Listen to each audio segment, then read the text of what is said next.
आप एक बात पर विश्वास कर लीजिए कि आपको कोई भी सुखी नहीं कर सकता। यदि आपको कोई सुखी कर सकता है तो आप हैं। बिल्कुल घनीभूत अर्थात ठोस बात है, इसे समझ लेना। यदि आप अपने विचार के द्वारा, विवेक के द्वारा अधर्माचरणों का त्याग करके धर्म पूर्वक जीवन व्यतीत करते हुए भगवान नाम जप करते हैं तो पूर्व पाप कर्म के अनुसार जब देह रचा गया तो उसमें जो प्रारब्ध दुख सुख का है वो तो आएगा, पर आपको परास्त नहीं कर पाएगा। और आगे आपके लिए महासुख है जो दुख और सुख दोनों से परे है। अखंड प्रसन्नता, अखंड आनंद, वो केवल आपके करने से होगा। उपदेश मिल सकते हैं, मार्ग बताया जा सकता है, आपको सहयोग मिल सकता है, पर चलना आपको होगा। यदि आप नहीं चले तो ये कहीं भ्रम हो कि मैं कहीं जाऊं और मेरी दुख निवृत्ति हो जाए, तो इस भ्रम को छोड़ देना आप। क्योंकि हम आप तो बहुत छोटे जीव हैं, अर्थात बहुत लघु तपस्या, लघु पुण्य वाले हैं। हम उन महापुरुषों की बात करते हैं जिन्होंने आजीवन ऐसा तप संचय किया, फिर भी उनके शरीर में भारी से भारी दुख देखे गए। ये दुख और सुख एक भ्रमात्मक इंद्रजाल है माया का, ना दुख है न सुख है। जैसे जो सपने सिर काटे कोई, बिन जागे दुख दूर न होई। ऐसे स्वप्न में तुम चक्रवर्ती सम्राट बन जाओ तो जगने पर तुम थोड़ी रहोगे, तुम जो हो वही होगे। हम भगवान के चिदानंद अंश हैं। ये भूलकर हम अपने को स्त्री पुरुष, अच्छा बुरा, धनी निर्धन, दुखी सुखी आदि आदि बहुत सा प्रपंच है, इसे हम अपने दिमाग में बैठा लिया है। जब तक आप ये प्रपंच नहीं छोड़ोगे तब तक आपको सुखी कोई कर ही नहीं सकता, क्योंकि दुखालयम नाशवान संसार का तो तुमने अस्तित्व रखा है। अगर ये किसी के दूर करने से होता तो स्वयं जगत गुरु परब्रह्म परमात्म तत्व भगवान श्री कृष्ण सामने हैं और अर्जुन को कह रहे हैं, मात्रा स्पर्शास्तु कौन्तेय शीतोष्ण सुख दुखदा आगमा पायनो अनित्यास्तास्तितिक्षस्व भारत। हे भारत, हे अर्जुन, ये आने जाने वाले अनुकूलता प्रतिकूलता, गर्मी शीतलता, अर्थात काम क्रोध लोभ मोह मद मत्सर अपमान निंदा, ये सब ताप पहुंचाते हैं। अनुकूलता सम्मान यश कीर्ति धन वैभव, मानी हुई मान्यता, ये सब शीतलता पहुंचाते हैं। ये उष्णता और शीतलता, अनुकूलता और प्रतिकूलता आने जाने वाले हैं। भगवान ये नहीं कह रहे मैं मिटा दूंगा, कह रहे तास तितिक्षस्व भारत। हे अर्जुन, ये तुम्हें सहना होगा। यदि तुम इसे सह गए तो तुम्हारे हृदय में ऐसी स्थिति प्रकट हो जाएगी कि फिर ये स्पर्श भी नहीं कर पाएंगे। सहने से तुम्हारी भक्ति बढ़ेगी, तुम्हारा चिंतन बढ़ेगा, तुम्हारा स्मरण बढ़ेगा, सत्य वस्तु के लिए, सत्य तत्व के लिए तुम सुखी हो जाओगे। बिल्कुल खुली बात। आडंबर नाटक पाखंड इसकी जरूरत नहीं है। प्राकृतिक भोगों में सुख बुद्धि, देहाभिमान, विद्या रूप महत्व कुल धन यौवन अभिमान, यही तुम्हारे दुख का मूल है और ये कोई दूसरा नहीं हटा सकता। ये तुम्हें अपने विवेक सत्संग से प्राप्त हुए विवेक के द्वारा, शास्त्र स्वाध्याय से प्राप्त हुए विवेक के द्वारा इसे तुम्हें त्यागना है। दुख तुम पकड़े हो तो छुड़ा कौन सकता है? छुड़ाना तो आपको ही पड़ेगा। अगर कोई वादा करता है कि कि मैं आपको दुख रहित कर दूंगा, मुझे आज तक समझ में नहीं आया।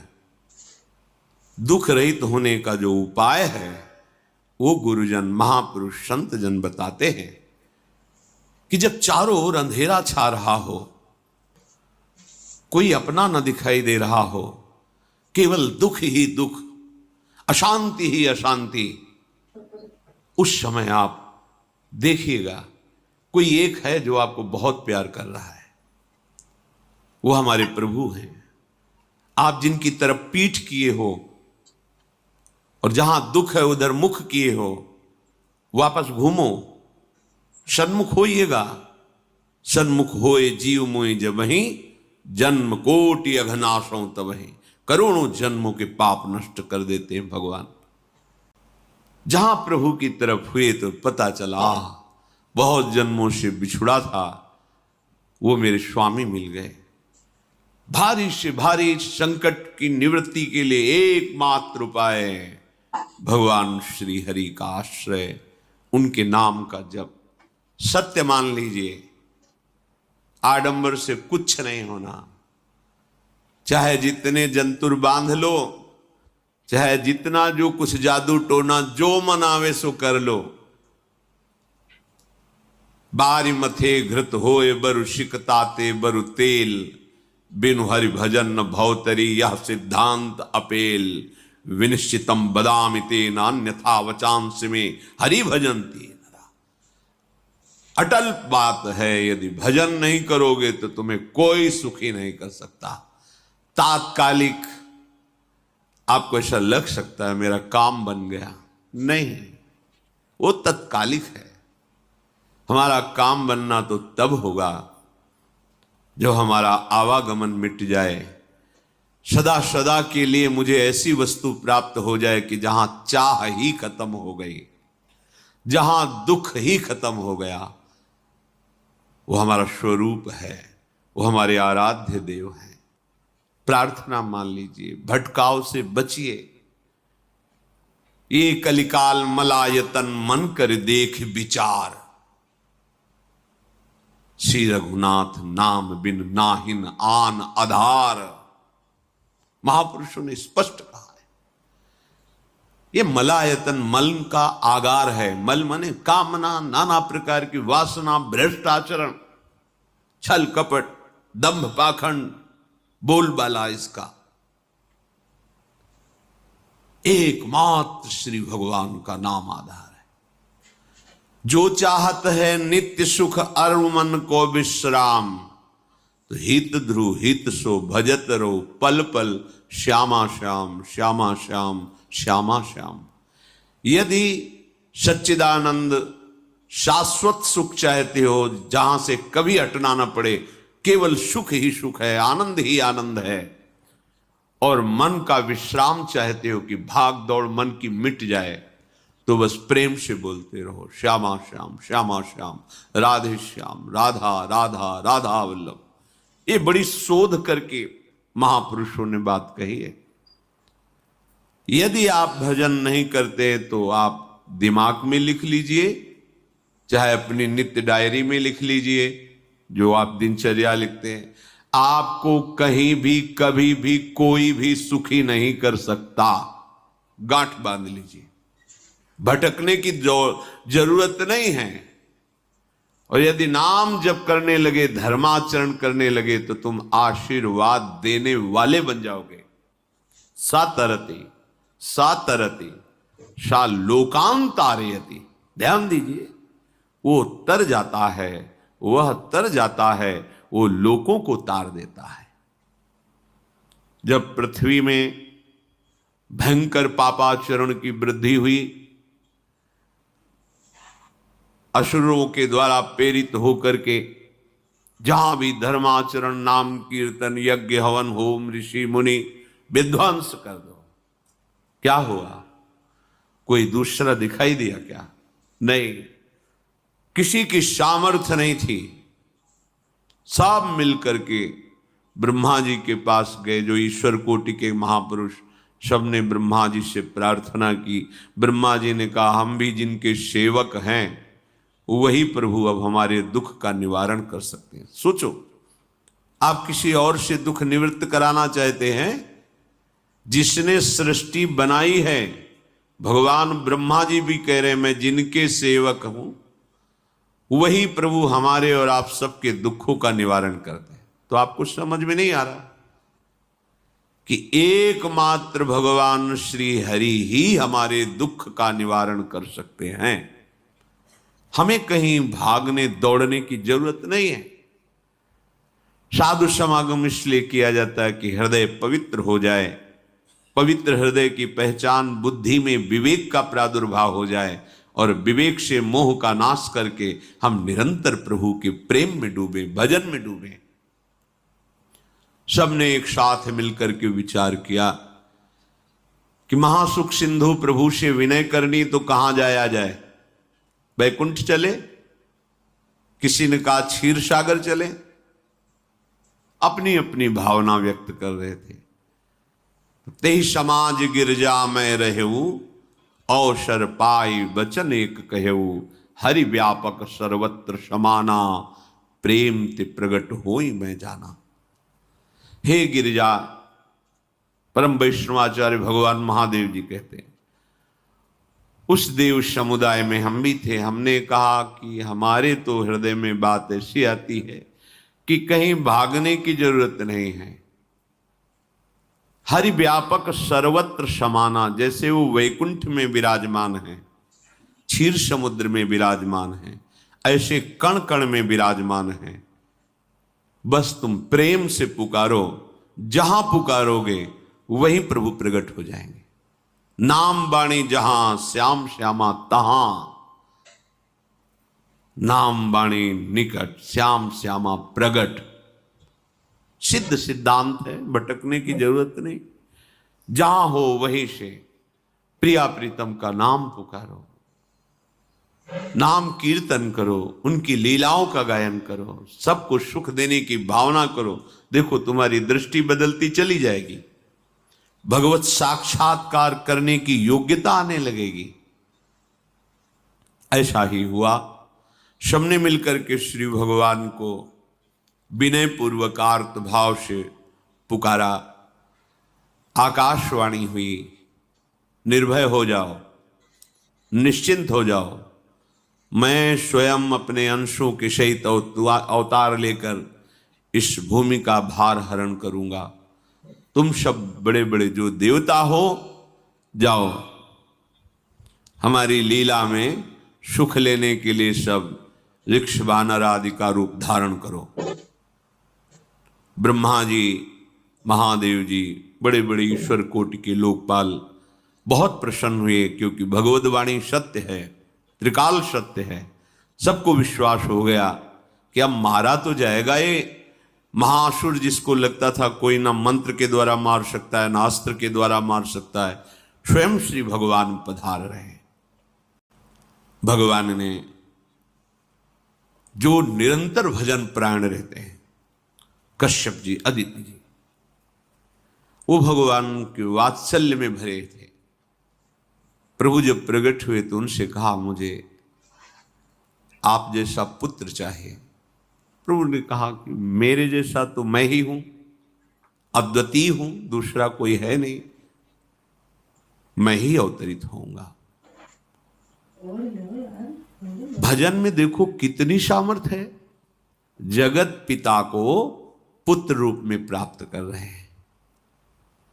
वही चक्रवर्ती सम्राट अवधपुरी के नरेश महाराज दशरथ जी के रूप में, जिनकी महामहिम अद्भुत सौभाग्य प्राप्त करने वाली तीन ये रानियां, श्री कौशल्या जी, श्री कैकेयी जी, श्री सुमित्रा जी। भगवान वशिष्ठ जी इनके गुरुदेव हैं। प्रायः बड़े बड़े महान जो राज्य पालक रहे, उनके ऊपर, राजा के ऊपर महाराजा विराजमान रहे। ऊपर से स्वर्गलोक आदि लोकों से भी ये शिक्षा मिली है। देवराजेंद्र तो भगवान बृहस्पति, दैत्यराज बलि तो भगवान शुक्राचार्य। जनक जी तो सदानंद जी महाराज, दशरथ जी तो वशिष्ठ जी महाराज, ऐसा था। क्योंकि जहां हमारा विवेक काम नहीं करता वहां ये ब्रह्मबोध संपन्न महापुरुष तत्काल हमको संभालते हैं। महाराज दशरथ जी के हृदय में प्रबल लालसा हुई कि अब अवस्था व्यतीत होती जा रही है, पर जो गृहस्थ धर्म का परम लाभ है वो तो हुआ ही नहीं।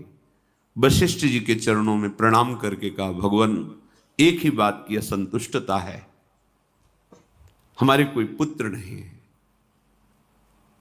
वशिष्ठ जी ध्यानस्थ हुए, ध्यान में देखा और उनका, तुम्हारा जैसा सौभाग्य अन्य का किसी का नहीं हो सकता। तुम्हारे यहां स्वयं सच्चिदानंद भगवान श्री हरि अपने अंशों के साथ अवतरित हो रहे। श्रृंगी ऋषि को बुलाया गया, पुत्रेष्टि यज्ञ करी, उसमें साक्षात भगवान अग्निदेव प्रकट होकर के खीर दिया और कहा अपनी रानियों को पवा दीजिए। वशिष्ठ जी के आज्ञा के अनुसार उस खीर को 2 भाग में किया। प्रथम भाग श्री कौशल्या जी को दिया, जो दूसरा भाग था उसके 2 भाग किए, उसका 1 भाग कैकेयी जी को दिया। अब जो 1 भाग बचा उसके 2 भाग किए और वशिष्ठ जी की आज्ञा के अनुसार एक माता कौशल्या जी को, एक कैकेयी जी को दिया। उन्होंने अपने हाथ से सुमित्रा जी को दिया।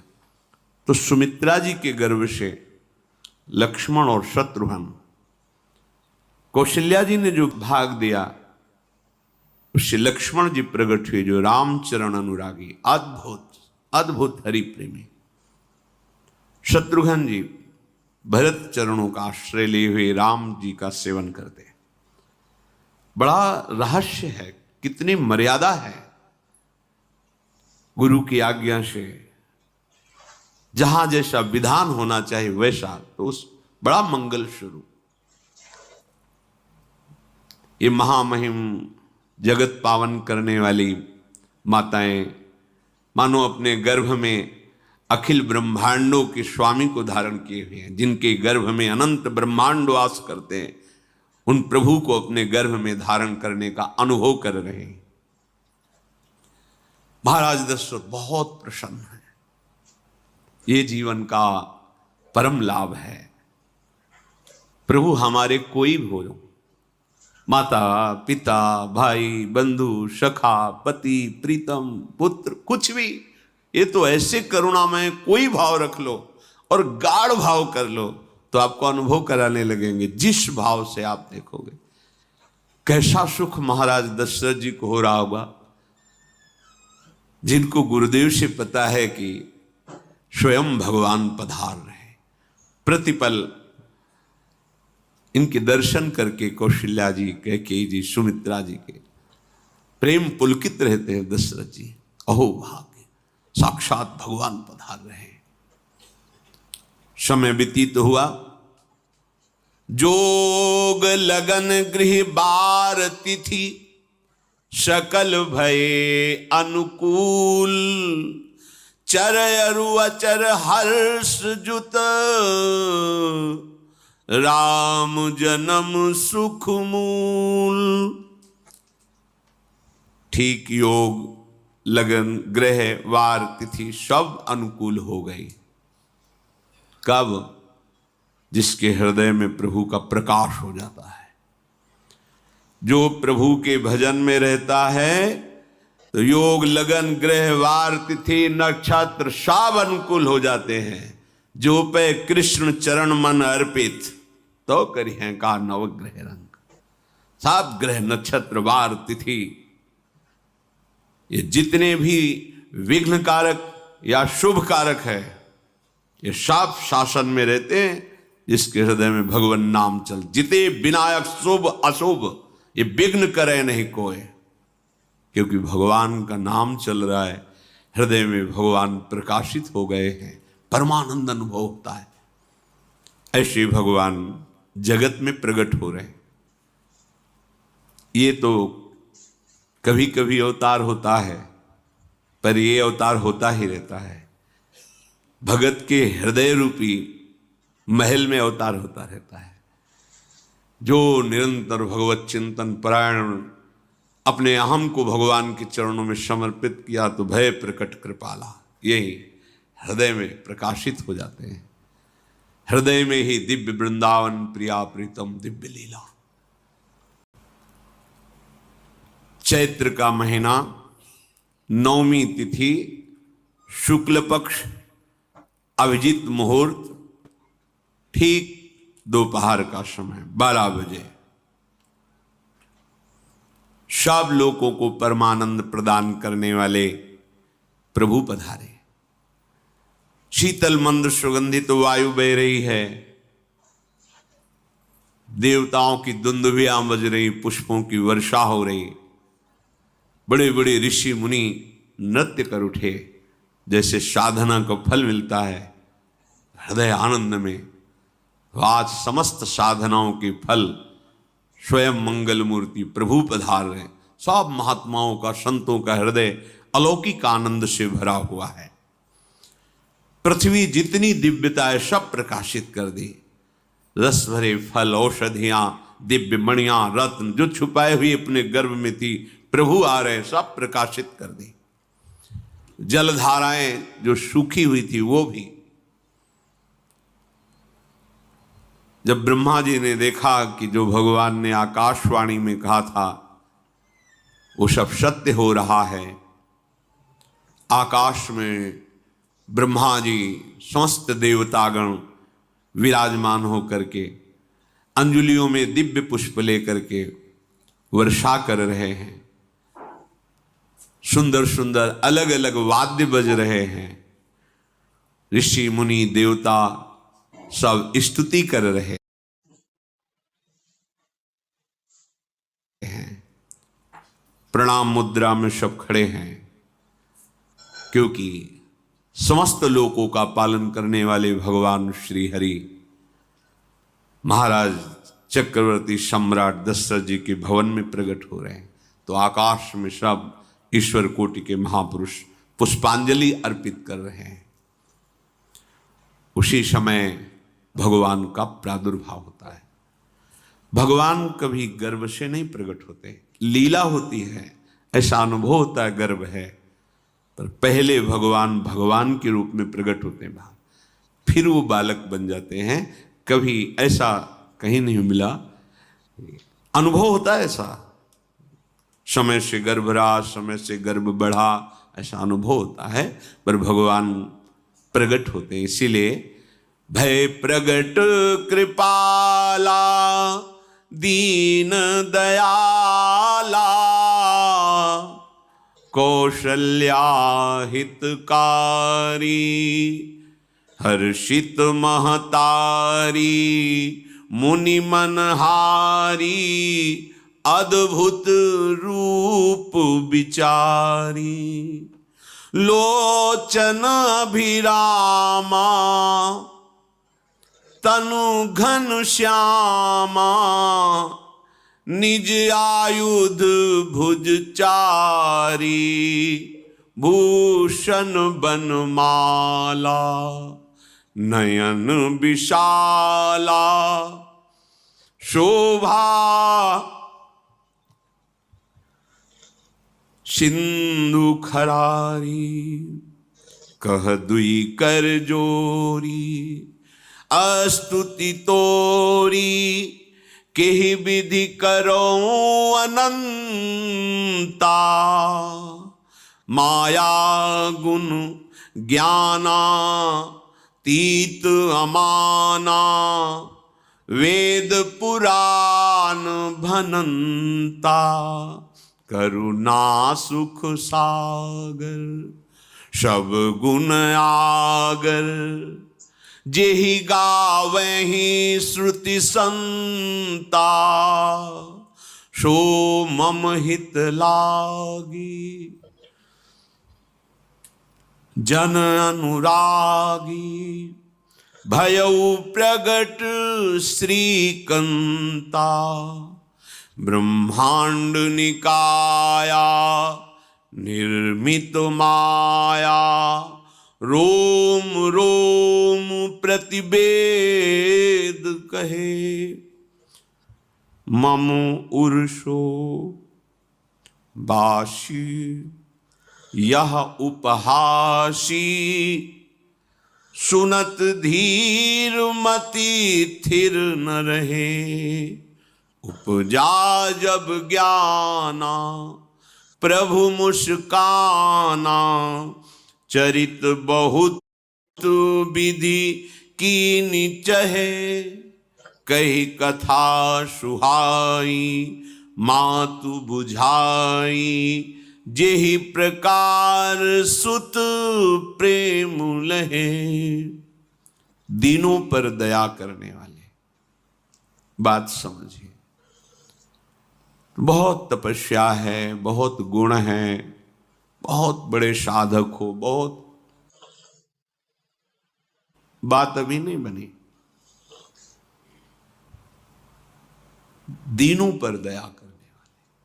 अगर हमारा भजन साधन बन रहा है, हमें भगवत चर्चा कथन श्रवण का सौभाग्य, धाम नाम रूप लीला, ये मेरे प्रभु की हेतु की कृपा है। आप एक बार भी राधा नहीं बोल सकते, कृष्ण नहीं बोल सकते, एक मिनट भी आप नहीं आ सकते, ये केवल मेरी लाडली की कृपा है। हृदय में किंचन मात्र गर्व नहीं, अभिमान नहीं। वो हमारे भगवान को बहुत प्यारा होता है, प्रियालाल को बहुत लाडला होता है। हमें प्रभु के अगर चरणारविंद के अनुराग में डूबना है तो विवेक से देखो, है क्या पास हमारे। अगर कुछ भी दिया हुआ है भौतिक आध्यात्मिक, वो सब मेरे प्रभु का दिया हुआ है, तो गर्व किस बात का, अहंकार किस बात, तो दैन्यता आ जाएगी। अज्ञान से ये अहंकार बढ़ता है, ज्ञान से इसका समन हो जाता है।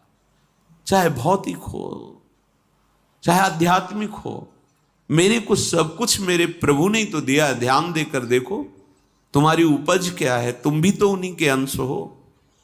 न तुमने शरीर बनाया, न संसार बनाया, तो फिर अध्यात्म तो भौतिक अध्यात्म सब कुछ मेरे प्रभु का दिया हुआ है, सब कुछ प्रभु में है, तो फिर अहंकार किस बात का, दैन्य हो जाओ। यंत्र कहे कि मैं दक्षिण की तरफ चलूंगा और यंत्री तुम्हें उत्तर की तरफ चलावे, तो एक कदम चल नहीं सकता यंत्र। ठीक ऐसे ही तुम हो, पर यह ज्ञान न होने के कारण अहम वृत्ति को स्वीकार करके मनमानी आचरणों में उतर गए।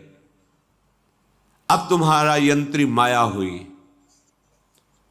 यंत्रारूढ़ानि मम माया।